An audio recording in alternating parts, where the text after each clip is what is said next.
Мемлекеттік тіл мәртебесі Конституцияда бекітілген. Мемлекеттік мекемелерде іс-қағаздар осы тілде жүргізіледі.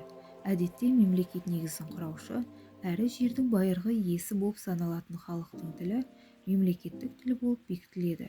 Бірақ ұзақ уақыт отар болып, өз тілін ұмыта бастаған кейбір елдерде отарлаушы елдің тілі мемлекеттік тіл болып бекітілген. Мысалы, Үндістанда мемлекеттік тілі ағылшын тілі болса, хинди тілі тек тұрмыстық тіл деңгейінде қалып қойған.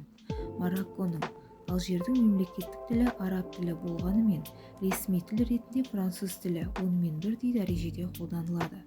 1993 жылы қабылданған тәуелсіз Қазақстанның тұңғыш конституциясында қазақ тілі мемлекеттік тіл болып бекітілді. 1995 жылы қабылданған конституцияда да қазақ тілі мемлекеттік тіл болып бекітілді.